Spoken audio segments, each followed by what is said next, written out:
On February 1st, 2013, Elisa Lam disappeared from the Cecil hotel only to be found dead when guests complained about a foul-tasting water. What or who was behind this terrible incident? Was she being silenced? Was it an accident? Did a game go too far? Find out on this episode as the investigators comb through the dark waters looking for answers on the bizarre case of Elisa Lam.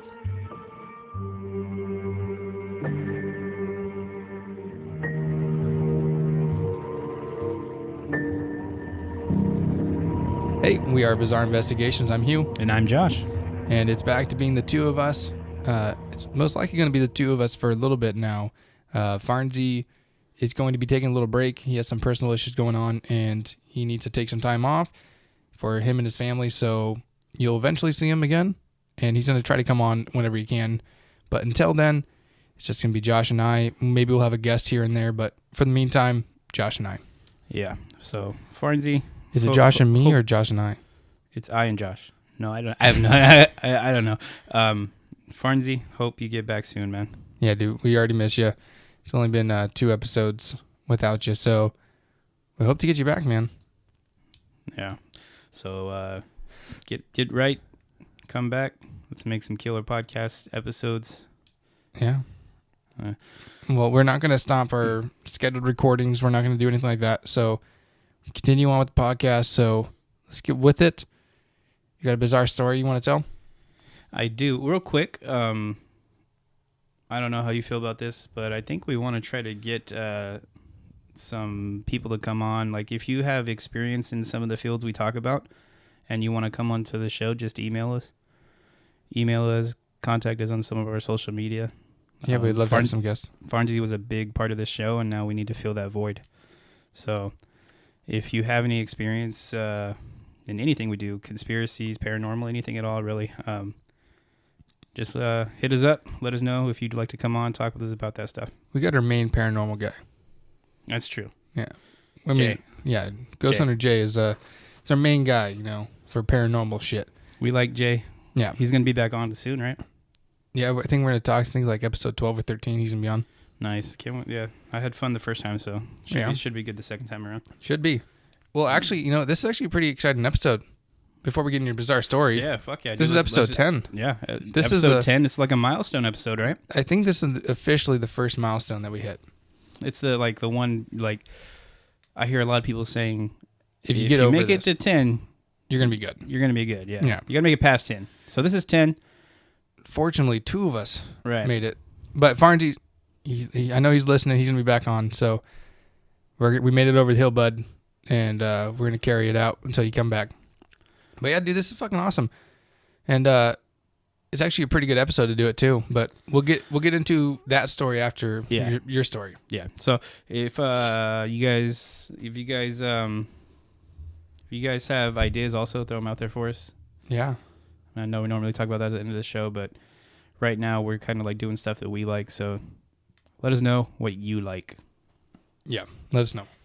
Anyways, so this episode 10, obviously we're trying to get at the hotel milestone. And it's actually kind of what got us into wanting to do a podcast. If you guys aren't familiar with a podcast called Alien Theorist Theorizing. And I'm assuming that if you're listening to this podcast, you're probably familiar with this other podcast called Alien Theorist Theorizing. Yeah, if you don't, after this, after you listen to us, go listen to them because, I mean, they're pretty much our inspiration of doing this. And so big shout out to them. Yeah, big shout out. What got us into it was I loved Alien Theorist Theorizing. I listened to them every single day. I fucking binged their entire show. It was I think 85 episodes when I started in 3 weeks. And I fucking loved them. And then after that, I went to Josh's office because me and him were in operations together at this old company. I went to his office. I was like, dude, do you like podcasts? He's like, not really. I was like, well, do you like conspiracies and shit? And he goes, duh. I was like, cool. Well, listen to this one episode, this one podcast. I guarantee you get hooked. You're going to listen to every single one of their episodes. And I showed him ATT's episode 9, which is the Curious Case of Elisa Lam. And he got hooked. Yeah, this case in particular, like I had seen the video before just randomly, but I never put much thought into it. And then hearing this episode from them, it did. It got me hooked. And I think that at that point we really started discussing doing a podcast, and that was like September of 2019. Yeah, I mean it happened pretty quickly, honestly. Yeah. But yeah, I think this is the case for them that we actually got hooked on, that actually got us talking about the podcast, talking about creating our own. And this is probably honestly one of my favorite subjects we could do. Yeah. Then what happened was me and Josh were just discussing names and all this other stupid shit to get this shit going. And we're procrastinating. We procrastinate our asses off. And the Farnsey one day hits us up and goes, "Hey, I was really thinking about starting a podcast." Like, whoa, no shit, man. Because me and Josh have been thinking about starting a podcast. So we got in touch. We bought our fucking equipment. And then we got going. And then we did little test episodes and shit. And then here we are. Episode 10. Episode 10, milestone, baby. It only took fucking like 6-7 months. Well, that's actually not bad at all. Well, think about from the time we started recording. From the time we started recording January 3rd, 2020. And we're recording this episode. So we're recording this February 28th, 2020. So almost 3 months. And we got 10 episodes. We've obviously had like a week that we couldn't record anything. So it's actually pretty good. Yeah. Our goal was to get 40 episodes out in the first year, right? Yeah. And I think we just recently discussed we kind of want to make it into seasons. We're still going to get 40 episodes out in a year. No, we will. But what I'm saying is like that was our original goal. And to hit our first milestone of 10 is kind of a big deal. Yeah. So I don't know. You want to talk about that real quick? The seasons? We can, yeah. Yeah. So for everybody out there, we kind of wanted, originally we were just going to go with it. You know what I mean? And go till we're dead. Essentially. Just go. But I think after doing this for a few months, we decided that we wanted to do seasons, kind of break it up, give us a little break in between episodes, right? Yeah. We all have wives and kids, and we do this shit on Saturdays, and it takes away from our family. So we're going to record 20 episodes. We're going to obviously release them. And then after 20 episodes, we're going to take a month-long break and then get back to recording another 20 episodes to get back to another month-long break. And to make it look cooler, we're calling them seasons. Yeah. So pretty much, when did we say we're going to end the first season? God, I don't remember. Was it April? No, it was May. It was May. May's going to be the first cut, first season. Second season will pick back up July, and then the second season will end December of this year. So, I know. I guess it's a little early to be talking about this, but I know eventually we want to get a recording, right? Like start recording live, right? Eventually, yeah. I know that we're on YouTube right now, and if anybody's listening to us on YouTube, then we can eventually get video on there, so you guys can actually see what we look like, see what's going on. Yeah, YouTube's a fucking bitch, though. Yeah. Well, that's pretty much our story. So this episode's pretty special to us. That's why we chose it for episode 10. I know that was a big skip between talking points, but Elisa Lam is what got us going into the podcast world. And doing this for our episode 10 is pretty big for our milestone, so that's why we're doing it. Unfortunately, we thought Farnsey was going to be here with us today because he had some information, but we're gonna piggyback off the things he didn't tell us. So yeah, we got a few little holes to cover, but we'll be fine. We actually know this case fairly well. Yeah. So one, we have an update to a security story that we told like 3 weeks ago. Well, now this is not necessarily an update; it's a completely different incident entirely. Yeah. So I don't know if you guys can recall. We told you guys an episode where we thought we seen a young girl down in like a basement type area of one of the properties we work at. Yeah. Yeah. So, also, when we post this episode, I do believe we're going to be posting pictures on our social media, right? Yeah. Of the area that we were in, which is actually really spooky. We didn't even take a lot of pictures because it was so spooky, but we're going to post a couple so that you guys can at least see what we're talking about. Yeah. So, what happened was Josh once again was on this property, and he was patrolling. He found another... Wait. This is the security story of the week. All right. So Josh was patrolling one of the properties, the same one that the girl was at.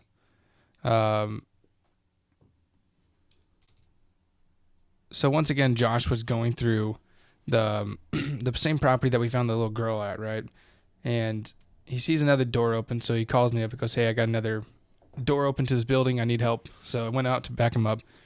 I'm sorry, I don't want to interrupt you. No. A little context here. This is the same property, but an entirely different building.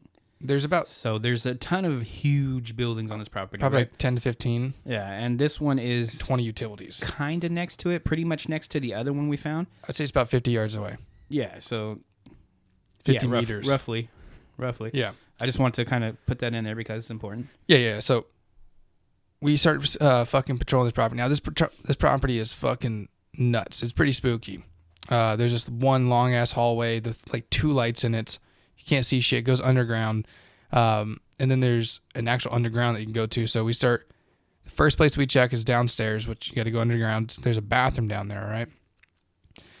In this bathroom, there's like 2 stalls, a shower, and some lockers. Now, a little context, they're like a foot big locker. You can't fit a person in there. That's what I'm trying to say. They're pretty skinny. That's important. Pretty important. Then we go down further into this basement area. Now it's fucking dark, and as we're fucking searching around, I find a light switch. This light switch comes on, and we see this fucking man-made hole.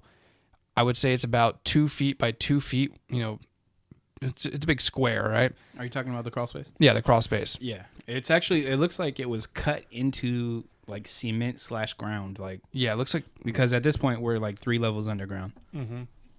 So yeah, we're pretty far underground. It's suspicious looking. It looks weird. There's actually a ladder leading up to it. Yeah, and it was just odd. Like you'll see it in the pictures. Yeah, if you go to our Instagram, you can see the fucking picture.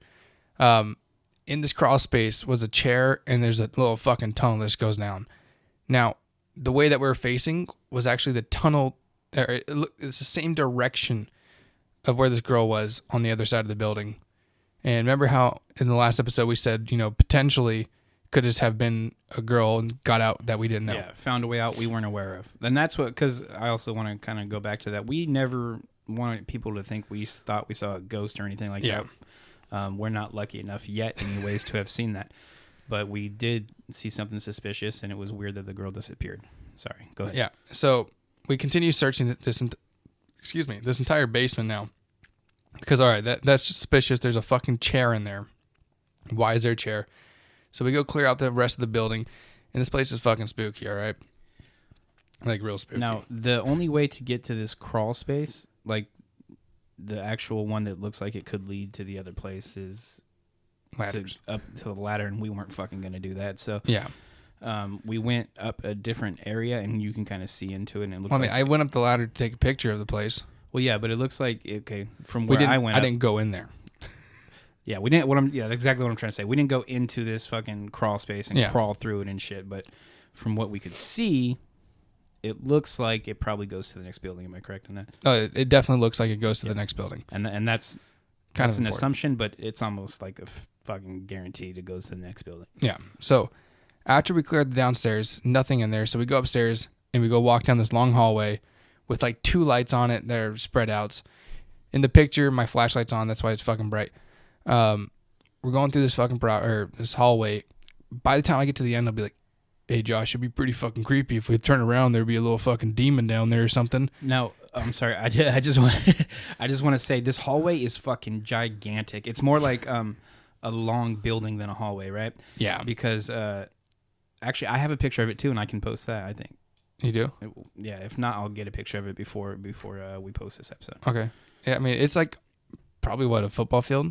Yeah. It's just a hallway. fucking, it's a long like yeah, probably about 100 yards, honestly. Yeah.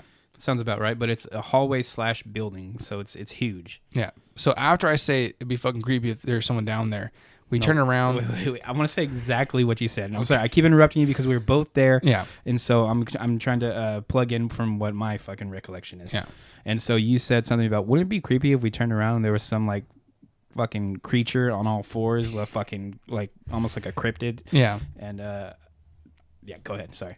And then he says, "Well, luckily there's a door over here, but all the doors are locked." We found out later. Looked down the hall, nothing. So we started walking back, and not even 10 seconds after I said that we heard this fucking loud ass crash, like one of the big doors that were in this building slamming. And we just like stopped in our tracks, like, what the fuck was that? So running down their hallway, because remember, no one was in this fucking building, because the last place to check was this hallway, and we cleared out the rest of the building. So we immediately go back, and this time we look in the fucking bathroom. We start going back to the way we were. We start going down the stairs. The bathroom door was shut. Yeah, so we're backtracking at this point and kind of rechecking everything. Essentially what we just checked, and we cleared, and we found nothing. Yeah, so we go recheck the bathroom, because that was where the bathroom door was open and the fucking bathroom door was shut. So we went in there. No one was in there, right? No. Also, we kind of thought it was a bathroom door that we heard shut. Yeah. Because it's one of those pushed ones that don't have like a latch or anything like that, and it makes a loud sound. And we were at the end of the hallway, so we were like, okay, that sounds like the bathroom door, and it echoed all the way down, so that's exactly what it sounded like from when we opened it. Yeah. So at this point, we check it, nothing's in there, so we're like, all right, fuck it, no one's in here. So we left the building, and we go around to the side, and we're just fucking chatting out there. So, sorry. I'm just trying to. So this is what it is. Okay, so this bathroom is on the back side of the property as well, right? Back side of the building, right? Yeah. And we end up like, okay, it was fucking weird as shit, but let's go out to the front, shut the door we found open, go around back and check shit out. Yeah. From the outside of the building. Mm-hmm. So we start going out there, and now some motherfucker just runs out, just fucking sprints out the fucking back door that we didn't like.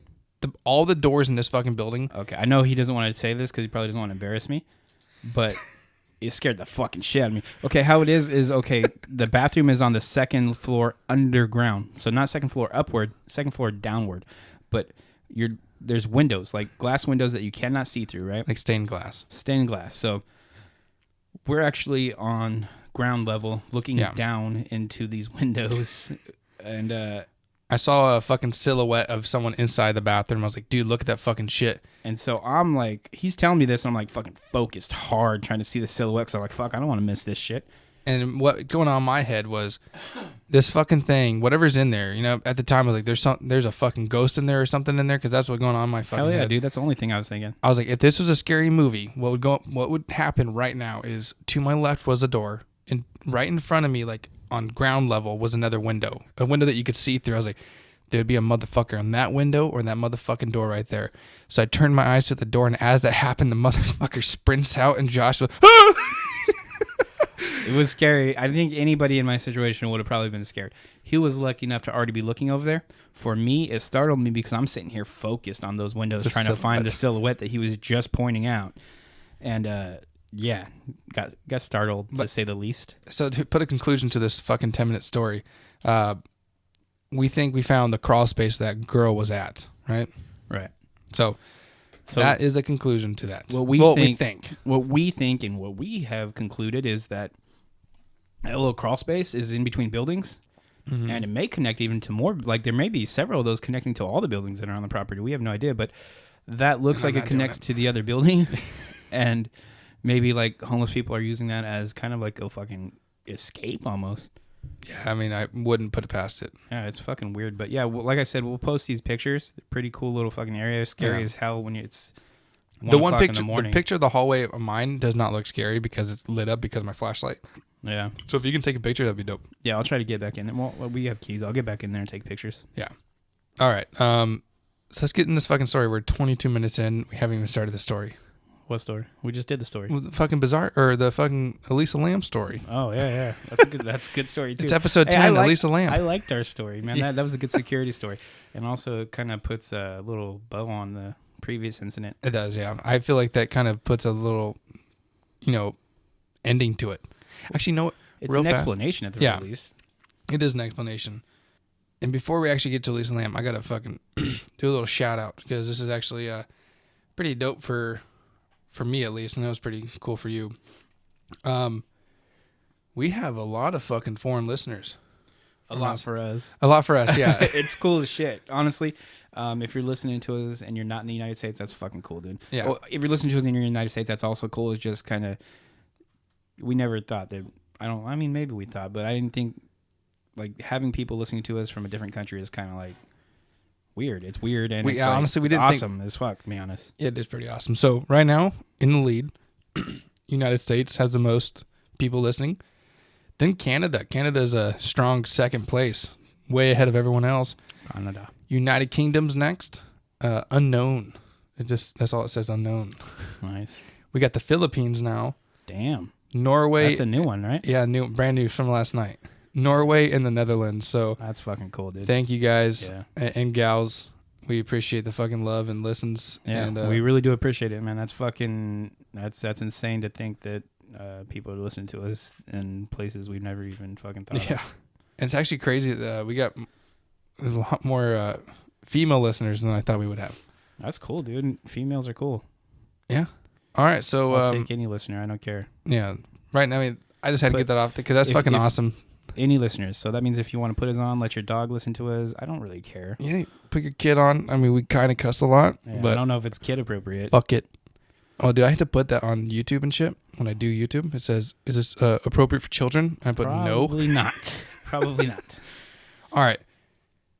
Elisa Lam. Elisa Lam. You. All right. Elisa Lam. Elisa. Not Alyssa. It's Elisa. Now, before you get into this, watch the fucking video if you haven't seen it. It's pretty important, actually. If you don't watch the video, you're going to be like, what the fuck are they talking about? So if you're listening to us on YouTube, it's really easy. Just pause the video, go watch. Literally all you got to fucking say is Elisa Lam elevator footage. And then it pops up. It should be a 2-minute, 26-second video. Watch that shit. Pretty creepy. Come back. We're not going to wait for you. So pause it yourself. Pause. But so really quick, what we wanted to do is kind of... if you guys aren't going to watch it, I have a fucking breakdown of every fucking second of the fucking video that I probably want to go over. That'd be cool. Do you want to watch the video and then kind of like... Yeah, we'll watch it with you guys, kind of. But we'll see how it goes. But first, we're gonna try to have a little structure to this. So we're gonna talk about her background first, which you got the information for, right? Right. Then we're gonna get to the elevator footage. Then we're gonna get to what's the next part? The background of the hotel. The hotel, which is crazy. There's so much going on with this hotel. Yeah. If you're not familiar with this hotel, you'll be surprised how much crazy shit happens at this place. Yeah. Now, another thing is this episode might be super fucking long. So if you're listening to this, that means there's a second part. If you don't hear this, well, you don't hear it. So if you hear what Hugh just said, that means we went extra long, which we probably will. And we decided to turn it into 2 episodes to make it a little easier to listen to. Yep. All right. So watch that video, guys, and then come right back. Come back right now. All right. So we're going to get into Elisa Lam's background. So, excuse me, a little bit of information as far as like what I could find on her. So she was born April 30th, 1991 in Canada. Was it Ontario? I think Ontario, yeah. Something like that. It was in Canada for sure. She went missing on January 31st, 2013. She was 21 years old. Did she die on the day she went missing? Because she was dead for weeks, right?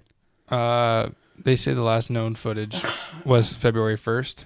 So that's when they're assuming she died. Oh, the February 1st was the elevator, right? Yeah. Okay, because I don't know, we're probably going to talk about this, but I guess her parents were getting messages from her every single day, hearing from her every single day up until the 31st, and so that's when they reported her missing, if I'm not mistaken. I think so, yeah. So, yeah. She was a student at the University of British Columbia. Her parents were immigrants to Canada from Hong Kong. Cool, nice, Hong Kong. Yeah, so they came to Canada and they actually started a restaurant and shit.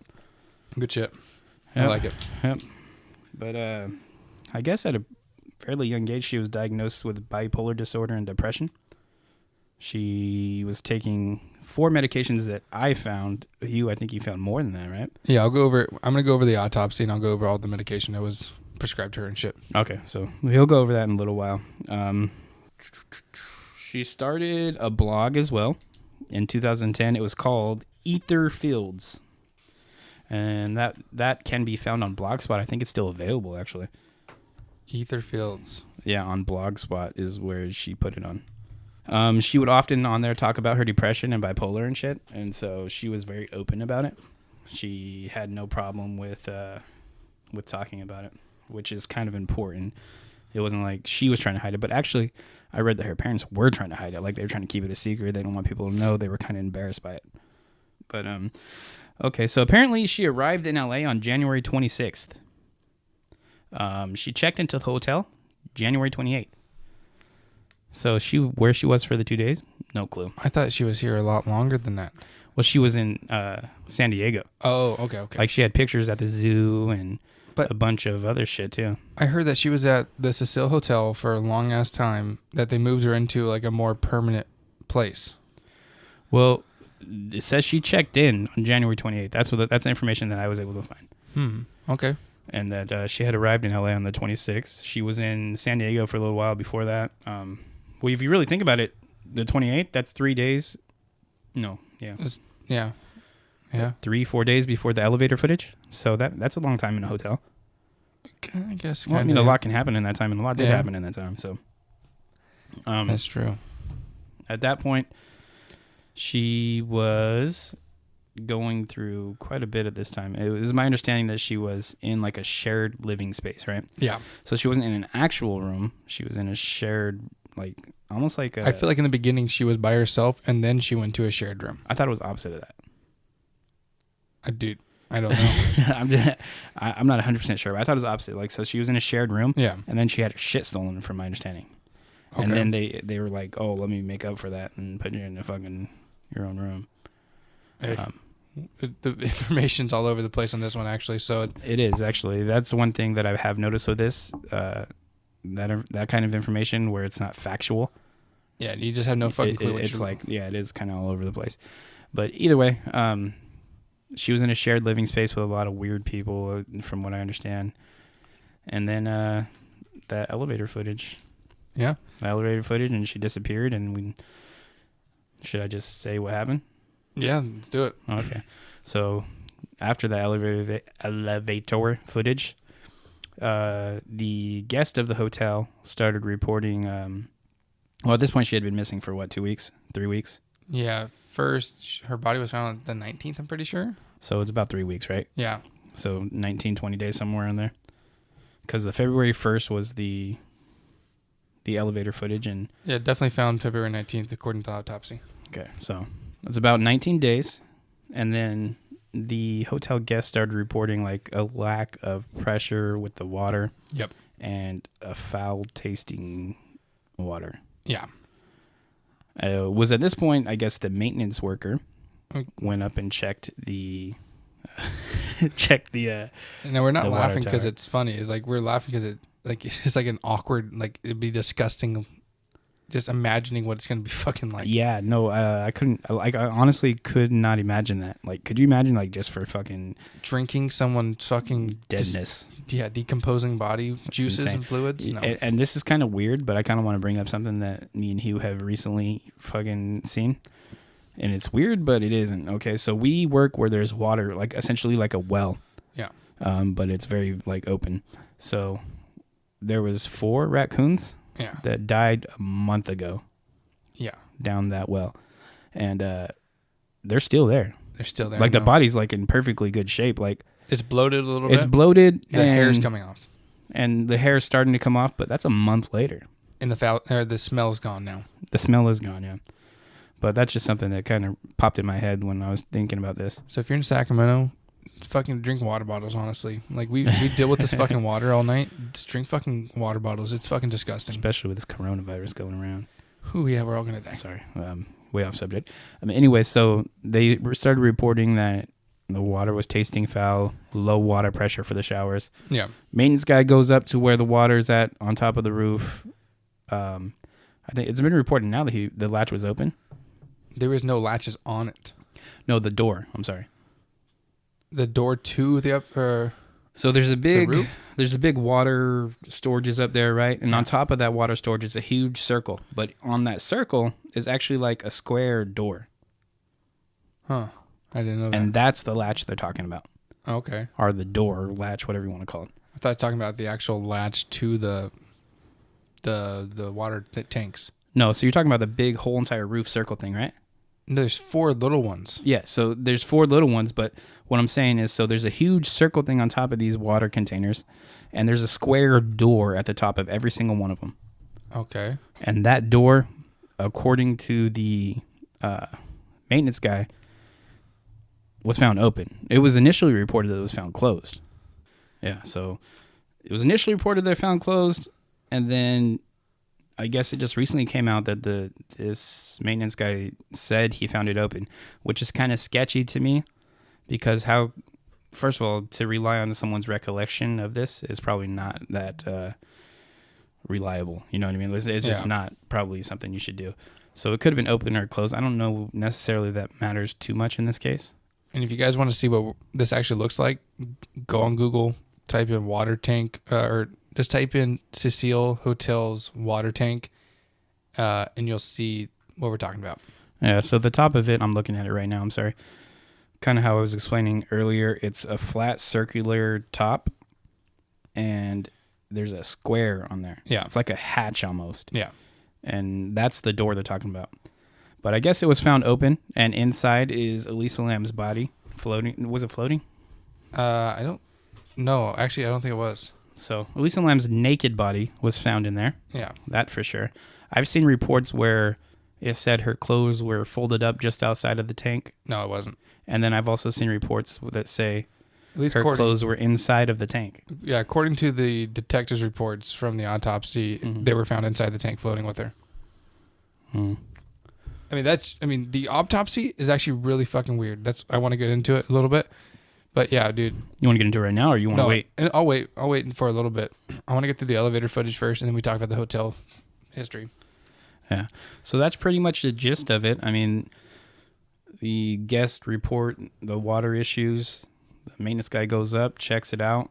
Now that I'm thinking about it, it actually kind of makes sense that like he goes up and checks this, because there's 4 water tanks up there. Yeah. So he immediately checks the one with it open, right? I mean, that makes sense. That'd be my, yeah. You would immediately go and check the one that's open. You're like, oh, this is fucking weird. Maybe some animal or some shit got in there, right? Yeah. But he finds Elisa Lam's body. Yeah. Now, apparently, I also seen that the police, when they were looking for her, because she was supposedly missing for weeks, right? Yeah.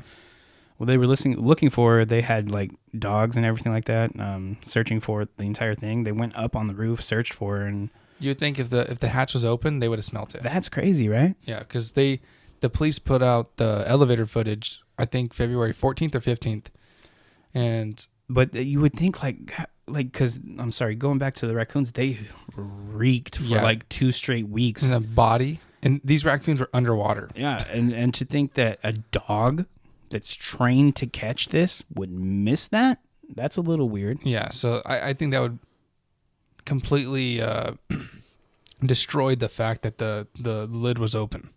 I want to say that the dogs did pick up her scent on like a window going out to the... They did. I read that. Like it was a window going out to the roof, right? Yeah. And they did pick up her scent on that, which is kind of weird. It is pretty weird, actually. And then they go up there and they don't pick up any scent. I'm sorry. Now that we're talking about this, I'm just thinking like, okay, how thorough of a job did you actually do as a fucking police officer if they picked up the scent on that window? I think the window and they then found... you don't fucking literally go and check every little tiny crevice. Because at this point, 2 weeks later, you're looking for a body. You're not looking for Elisa Lam alive. Yeah. Right? So you're looking for a body. So anywhere a body could be plugged into, shoved into, you would think you would search that. Mm-hmm. And that would make sense to me as someone who's looking for that. Yeah, I mean, you would think so. Yeah, my dog picks up a scent on a window going out to the roof and I don't check everything. What I heard was it was a window going out to the ladder well going to the roof, and they didn't pick up any scents on the ladder well. That's why they didn't continue. At least that's what I heard. So feels like a thorough job was not done. Yeah, I mean, who fucking knows, man? There's fucking a week and a half ago, it was 7 years. Yeah. Yeah. A weekend. Damn. Yeah. We almost recorded exactly on the date her body was found. That's crazy. That didn't even pop in my mind, honestly. Yeah. I just looked at the date just now. So that's everything on her. Let's get into the elevator footage, because that's actually like the first thing that we should break down. Yeah. Is the creepiness of that. Now, hopefully by this time you actually fucking listen to us and you fucking watch the video. The first thing I would say about the video is if you watch it, the time's off. Yeah. Also, real quick, if you're not watching the video, you're not going to appreciate this episode as much. So you have to watch this video to appreciate the episode. A lot more will make sense if you watch the video. You won't appreciate anything about this case unless you watch that fucking video. Like, there's nothing... If I just heard this case, I'd be like, oh, that's just disgusting. They found a dead body in the fucking water tank. But watching this video adds a lot to that. 100%, yeah. Like 100%. Yeah, so watch that fucking video. All right, so the first thing is time's off on the video. If you watch it... Hugh pointed this out to me. I wasn't even fucking aware of it. Yeah. Now, watching it is... If you look at the timestamp on it now, the timestamp is completely distorted. But if you look closely, you can see the little milliseconds, right? And you can watch it change, and it's 30% slower. Why? One thing I questioned about this is why the hell is the footage so bad? Because apparently they were the hotel was on some old ass CCTV shit that were recording on tapes, and to make it digitalize, they transferred everything, which distorted everything. That's crazy, because I feel like this should be way better. It's 2013. It's not like it's 30, 40 years ago, man. Yeah, dude, 2014, they were still fucking 1080p fucking quality shit. It's insane to think that they had such shitty quality, especially the area that I'll talk about this later, but the area they're in is bad. You would think you'd want the best surveillance you can have, right? Right. So the first thing is this timestamp is off. Now, the thing about timestamps are there for court. They're there for court evidence. So if something happens, you can say, hey, exactly at 10:31 and 27 seconds and 2 milliseconds, a person comes on this fucking elevator, and I need to start watching the clip from that time point. That's what they're there for. They're there for court evidence. And if some videos, like when they go to court, they don't have a timestamp, the court will literally throw that footage out because it does not mean anything to them because they have no reference of point of time. Yeah. So the fact that this is all distorted is bad. Now, there are videos of people trying to break down exactly what it says. Some people says it's like 12:30. Some say it's like 10 something.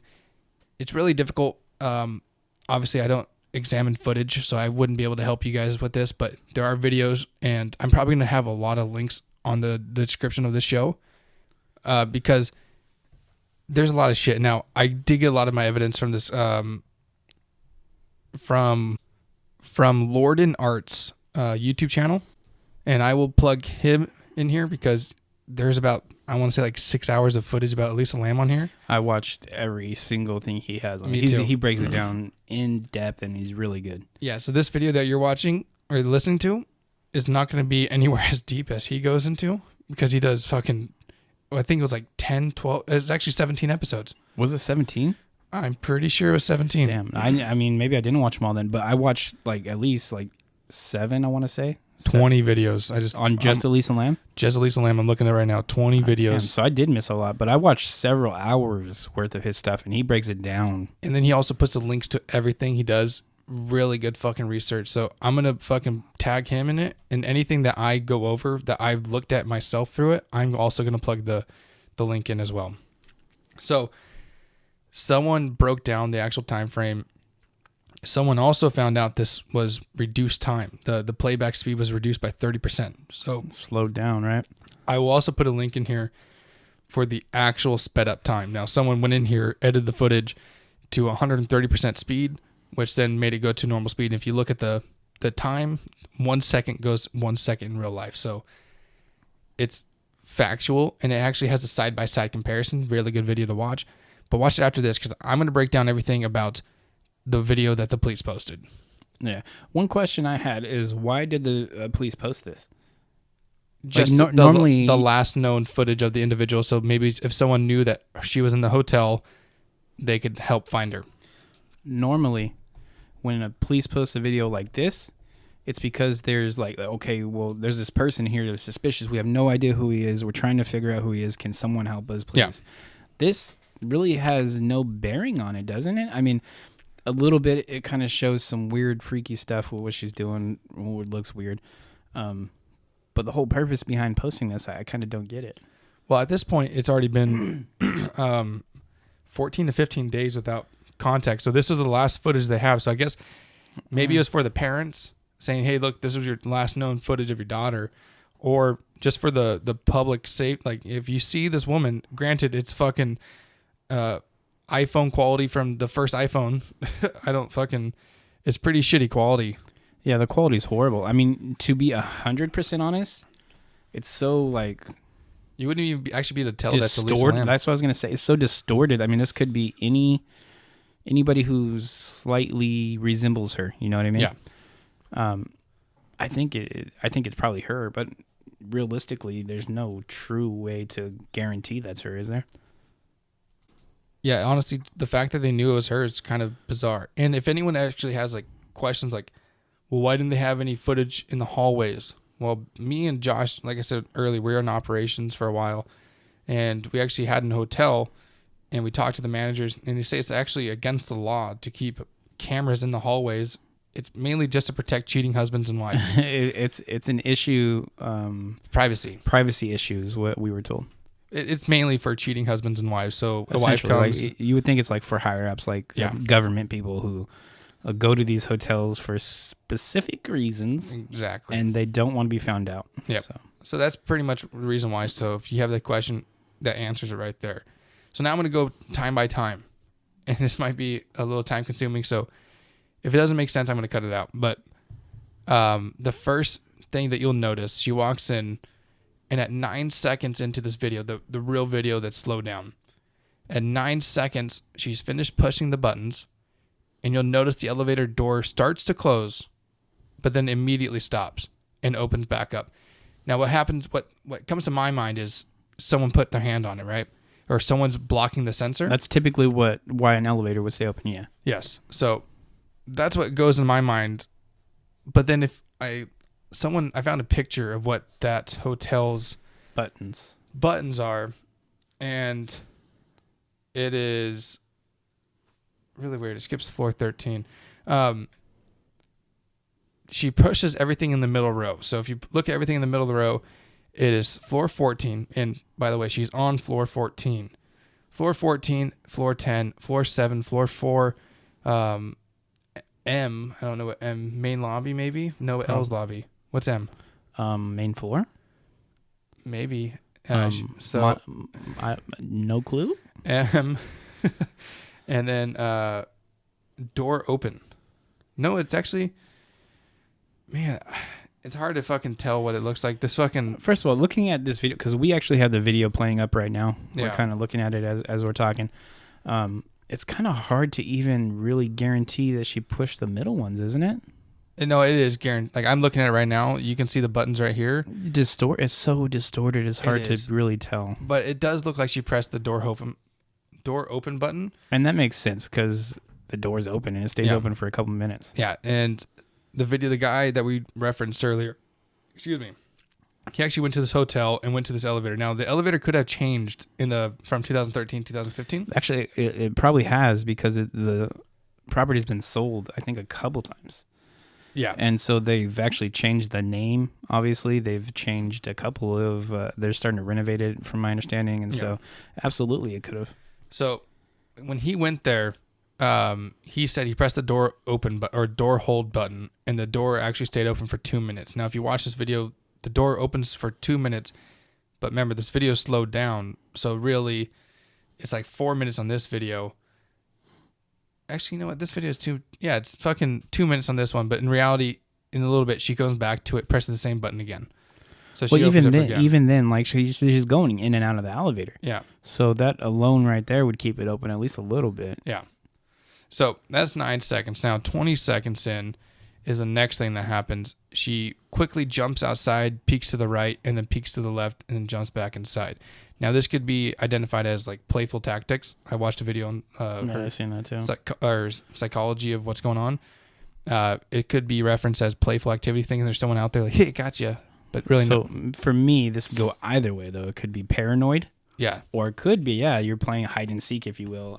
You're waiting for someone, seeing if they're coming. And it could really be anything, but it just looks weird. Her actions do look weird. Yep, I concur. And then at 25 seconds, so 20 seconds you jump out, 25 seconds, she appears to be hiding from something, either, joyful hiding, like hide and seek type thing. but she hides in the corner where the buttons are. Look how pixelated. Okay, so she turns around and hides in the corner like you're saying. Yeah. Look how pixelated her fucking face is at this point. Right. It's actually pretty bad. It's actually like, okay, that's insane. That could literally be anybody. Yeah. The one time she shows her face, like shows her face to the camera. This is actually so from like 25 to 33 is when you actually get to see the best footage of her face, and it's shitty. It's we have it paused right now at 33 seconds. So if you're watching it with us, pause it at 33 seconds. Yeah, and you can see her face. It's pixelated. It's like not even human-like. Yeah. I mean, I'm not saying that she's not a human. I'm saying that like it's I know not what distinguishable from one person to another. You wouldn't be able to tell. Yeah. All right, so then 35 seconds to the next thing. She slowly peeks around the corner, and you can barely see that her head's like just barely out of the elevator looking around the corner, right? So she does this for a few seconds, and the next big thing is 46. Now we're watching it as we're going, so that's why I'm picking a little bit. 46 seconds, she takes a step out of the elevator, then looks to the right, and jumps out to the left at 49 seconds. That's weird. She did really like jump out. She did. It looked like she thought someone was right there when she jumped out, right? Right. Like, no, she like peeking around the corner, and then she just jumps to the left, because I would jump to the left if someone's right there just trying to fuck with them. Yeah, like almost like you're trying to scare him or something. Yeah. Yeah. All right, so the next thing is 53 seconds. She starts slowly backing into the elevator. And then the next one's at 100, or not 100, a minute and 1 seconds. She goes away from the footage. You can't see her. She's outside. Now, this is weird too, though. This whole thing, I mean, if she was trying to get away from somebody, she shouldn't have pressed door open and left it there for a couple minutes, right? That's what you would think, yes. And at this point, she's been there for 4 days, so she probably has been up and down that elevator, and she realizes that pressing door open is probably going to hold it there for the 2 minutes if that's what it does. Yeah. So kind of like, what is she doing? Like, why is she going to press that button if she's trying to get away from somebody? I don't know. So it seems more like she's waiting for somebody. Right. The psychology video I watched was maybe someone out there that she was attracted to was standing outside the elevator. From what I read, though, she was super like socially awkward, but she's not the type of girl that would just be like super flirtatious or anything like that. She was more like awkward and stuck to herself. Yeah. No, I definitely saw that. But the psychology video that breaks down her movements of her body language broke it down to that she might have found attractiveness the way she was postured and all this other shit. I wasn't going to go into that video because that would have been like 30 minutes on just the elevator alone. Yeah. Way too long for the elevator. But watch that video. It's fairly fucking good. Like, it breaks down like her. Now, I don't agree with what they're saying. I don't either, because I feel like, first of all, you have no idea what's going on in her mind. So to sit here and act like you can break it down by her movements is kind of not good. Yeah. As far as that goes, I mean, some people's movements can mean multiple things, right? I mean, because to me, like, we're breaking it down as we're going. She could be like joyfully playing with somebody, like a little game of hide and seek, like flirtatious, like, you know what I mean? But she could also be hiding from people. She'd be trying to get away from people. She accidentally She'd pressed be door scared out of her closed. fucking mind. She meant to press door closed, but held door open. And she's like, why isn't this door closing? Fuck. Yeah. So now the next thing is at 1 minute and 3 seconds, she comes back into frame. You can just see her arm. And the next big one is at 1 minute and 27 seconds. She returns back to the elevator and starts pressing the same buttons again. She looks kind of like drunk at this point. Yeah, at this point she looks out of it a little bit. Yeah, so she goes back and presses the same buttons. Exact buttons. And twice, actually. Twice. And then she's stuck on the bottom one, too. Yeah, that's the door hold button. So that's the third time she's pressed them all? Yeah. And she just keeps pressing the door hold button. That behavior's button. Erratic, man. It's not. Now, 1 minute and 44, she leaves, or 49, she leaves the elevator again. This time, she started doing hand movements. Almost like she's feeling for something. It's like she's blind. Yeah, like she's blind and she's feeling for something. Yeah. Right? I mean, she's obviously not blind, but that's what it looks like. Like she's trying to feel if something's there. Yeah, it looks like. Now it looks like she's having a conversation. She's counting on her fingers, apparently. Yeah, she's doing weird hand movements, and then she just stops and she just stands there for a second, and then the next big thing is that 2 minutes and 25 seconds, she leaves the frame. And then 2:26, the video ends. Now, during this video, for some reason, I couldn't find my notes, but there's actually a time where the time skips 1 minute. So I think there's 53 seconds. There's 53 seconds of missing footage. Yeah, that's suspicious. Like, I think that bothers me more than anything else. If we'll probably never know what was in that time, right? Why the fuck? They said this is the actual footage. One, the footage is distorted. It's terrible fucking quality. One, that's one. Two, what the fuck? You can't even tell it's her. No. Three, the fucking timestamp, you can't see shit. The timestamp's funked up, and it's been proven that it's slowed down. And then 4 is there's 53 seconds missing. Why the fuck would the police put this out? Yeah, exactly. As That's evidence. What I said. As evidence. It doesn't fucking make sense. And also, I'm not going to accuse the police of taking out 53 seconds, but it could have been the hotel. And with the fact a worker at the hotel, right? It's so distorted that you can't see anything. Yeah, but if they say, just for instance, and this is just an example, say you're a worker at the hotel, and you happen to be the one she's talking to, and you come into frame, and you're in and out of frame for 53 seconds. That's true, yeah. Maybe you don't want that footage fucking seen, right? And the other weird thing is the real video is like 4 minutes long, 6 minutes long or something. That's with it slowed down though, right? Yeah, and the rest of it is at 2 minutes 25 seconds she leaves the frame. The video ends at 26. But after the video ends of this one, if you watch the real one, that's like a lot longer. Is the continuous or the rest of the video is just the elevator closing the doors, going down to the next floor, opening the doors, going down to the next floor, opening the doors. It just does that for the rest of the video, showing that the elevator is working. It goes through the entire floor that she had pressed. Yes. That's weird. Also, this is a good note. You mentioned this already, but she's on the 14th floor, you said? 14th floor, yeah. Okay, so that's also a good thing to note because she wasn't like in the lobby and fucking people are just watching this crazy girl fucking lose her mind. And you know what I mean? Like, so if she's on the 14th floor, if she's in the lobby, there's so many possibilities, like just random people visiting the hotel, right? Yeah. Because you walk in through the lobby, so there'd be a ton of people in there most likely. Yep. But that's pretty much the breakdown of the actual elevator footage. Those are the main points right there. I know that took kind of long, but I wanted everyone to actually, if you didn't see it, I try to help you notice these things. Now, we'll get into the conspiracies about everything at the end of this. Yeah. Because there's so much fucking facts that we had to put out. That's why I think this episode might be a little longer. It's probably going to be a little longer, but this is cool, man. The elevators are super important. Yeah. I hope you guys watch the video with us. Otherwise, nothing we said will make sense. Yeah, you're probably going to skip the entire part. But yeah, so that's the elevator. Now, the next thing we want to get into is the background of the Cecil Hotel because it has an interesting background as well. Yeah, interesting. It might not be related. Or might. It depends on what. Anytime you have bad energy in a place, I feel like that's something that sticks around. Yeah, I agree. You know what I mean? And I think that this hotel in general has very, very bad energy. Yeah. So, all right. Well, I'll get right into it. The hotel is at 640 South Main Street, and it opened in 1927. It was built in 1924. Okay. So it's built in 1924. 3 years later, it actually opens up. It has 600 rooms. It's fucking a lot of rooms, dude. That is. Has something like 299 suites and then 301 regular rooms, something like that. A lot of it's actually made for homeless. Yeah. Well, it wasn't initially. Actually, initially. Well, during that time, yeah. Initially, it was like a. We're talking about during the time of Elisa Lam. Oh yeah, you're right on that one. But initially, it was like built as a upscale hotel. Like it would cost $1 million, and at that time, that's a lot of money. Yeah. It had like marble countertops, and it was just super upscale. Yeah.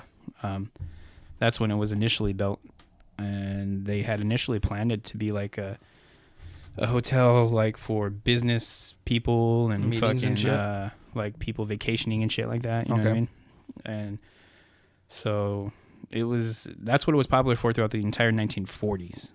Well, starting in the 1950s, the surrounding area, it's known as Skid Row. Yep. And there's about 10,000 homeless people in that area. I would probably triple that now. Probably now, yeah. So this is from back then. Yeah. in the 1950s. So around 10,000 homeless people in the area, and it's just like they couldn't keep it upscale if you have that kind of activity going on. Right? No, you can't. So eventually, it just it turned into like a place for prostitution. Yep. Drug use, pimps. Yep. A place where you can go and fucking essentially be unfaithful to your significant other and not get caught. Yep. So that was the type of place that it turned into, which is kind of sad when you think about it. Someone had a pretty good vision for this and put a lot of money into it, built it up to be really, really 180. Nice. And 10 years later, completely fucking horrible. It's a homeless shelter. It's that's essentially what it turned into. Yeah. It's like, I guess they're super well known now for like their incredible rates, like weekly rates and shit. So it's like they're incredible rates because no one wants to fucking stay there. Yeah, nobody. You know, with everything that's happened there. American Horror Story, season 5. Season 5 was based on this fucking hotel, dude. Yep. This hotel's also been in like music videos and shit, and movies. A background to like a YouTube video or some shit. Mm-hmm. But yeah, this hotel's got a lot of history to it. So one of the things is, I guess there's like upwards of 10 suicides documented at this hotel. Okay. The first suicide was documented in 1931. So that's just opened in 1927, just 4 years later. Yeah. The first suicide.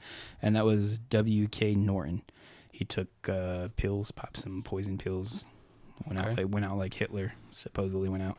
What year is this? 31? 31, yeah. Okay. I was going to say if it's 41, he just didn't want to go in the fucking draft. Yeah, so the hotel became a hotbed for the drugs and prostitution at that point. There's the suicides happening from the 1940s into the 60s. Yep. There's quite a few of them. Like I said, I think there was around 10 during that short period of time. 1940 to 1960? 10? Yeah.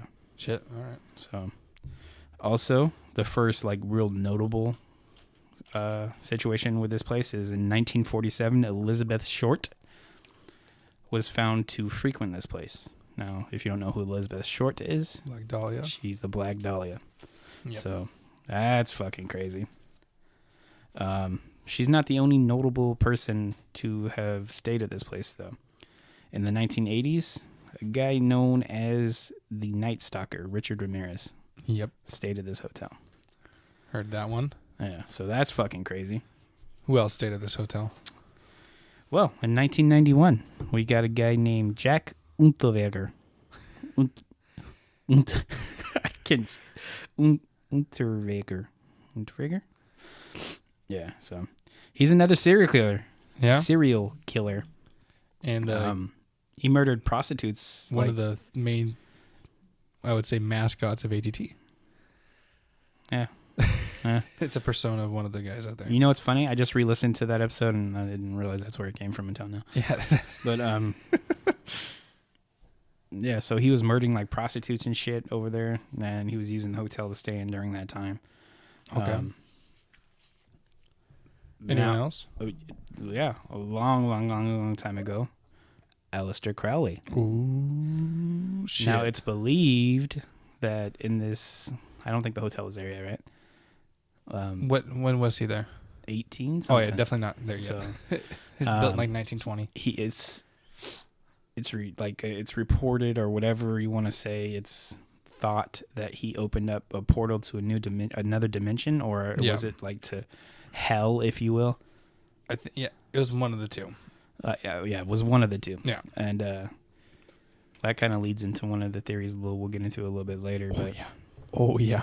It was reported that the little portal he opened up was allowing access to otherworldly beings. That's dope. Yeah, it is. But yeah, that's pretty much the breakdown of the history of the hotel as far as I got. I don't know if you have anything else on the hotel, but no. That was about it. That's about all I could find. All right. Hey, so we're gonna have to cut it short. This is ended up being like 2 hours and 15 minutes. So this is going to be our kind of exit on the first episode here. Yeah. So follow us on. First, this next episode will be released next week. Right. So follow us on Instagram at Bizarre Investigations, Follow us on Twitter at BizarreInv, BizarreInv, and send us an email at gmail.com, or send us an email at bizarreinvestigations@gmail.com. And the first episode was mainly factual evidence. The second episode is about the autopsy and the conspiracies behind everything. Right. So yeah. Hope you guys enjoy it. Look for the part 2 of this episode coming out next week. Yeah. All right. Have a good one, guys. Thanks, guys.